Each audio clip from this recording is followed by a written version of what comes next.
Welcome back to the next Blast from the Past series video. In this week's episode, I'm showing off my builds of two cars that have been out of production for many years. Now, I purchased these two from a seller on a very early version of eBay. You know, back when folks weren't trying to make it into a business venture to get rich.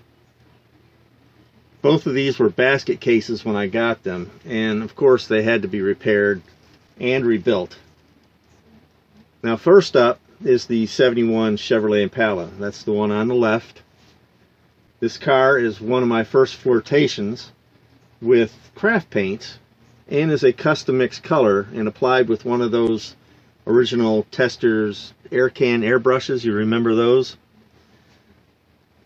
This car was painted to almost match the car that my wife had before she was my wife. The only thing that this car is missing, this particular build, is the taillight lenses, and I stopped looking for replacements for that many years ago. Anyway, the car that she had back then became our car after we got married, and we drove that car until the floor rotted out from underneath us. To this day, I still have the original engine and transmission from that car, but sadly, the body was too far gone, and you're probably shaving with what's left of the front fender. This build is not a total representation of the car that we had way back then, but it has the racing style bucket seats and a floor shifter, and the full-size car that we had had a bench seat and the column shifter. But it's close enough. Second up is this 1973 Caprice, the one on the right. I first built a kit just like this back around 1975 or so when I was a young lad.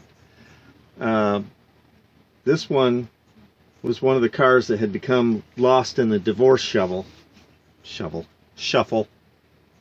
Wow, can't speak today.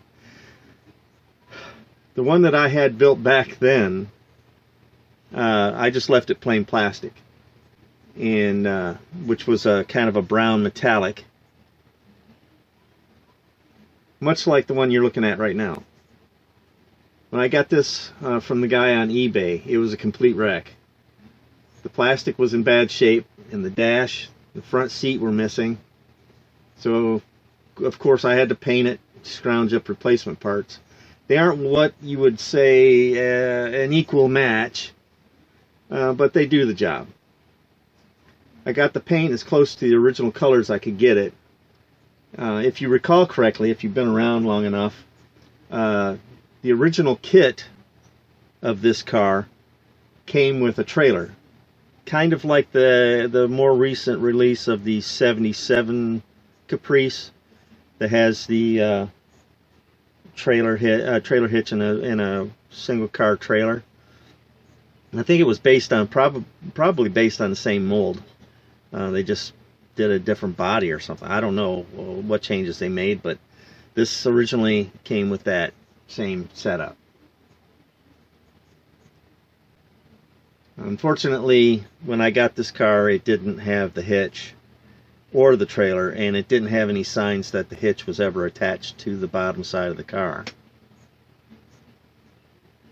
So I got these back right around 1998 or so, somewhere in that time frame, 98 or 99, maybe 2000, somewhere in that range. I don't really remember the exact time frame. There was a lot of things going on in my life at that time.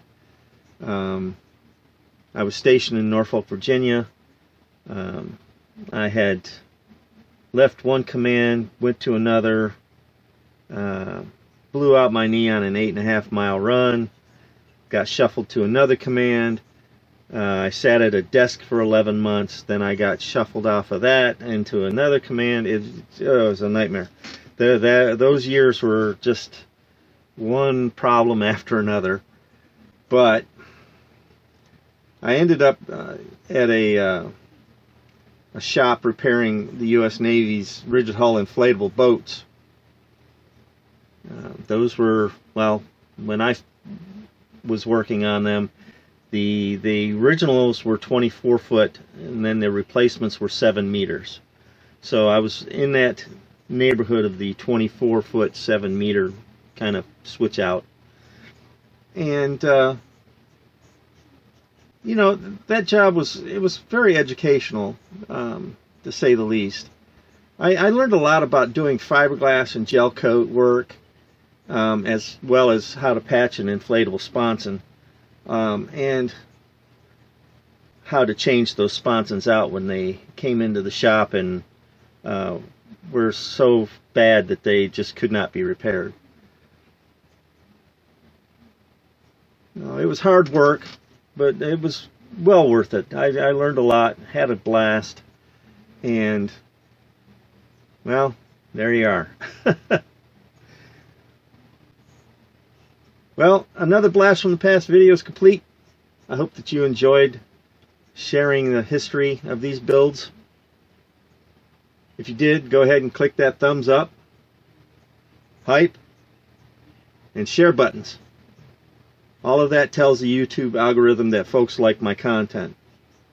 If you have any questions or comments, of course, please write those down in the comment section below, and I'll be happy to respond to you as soon as possible.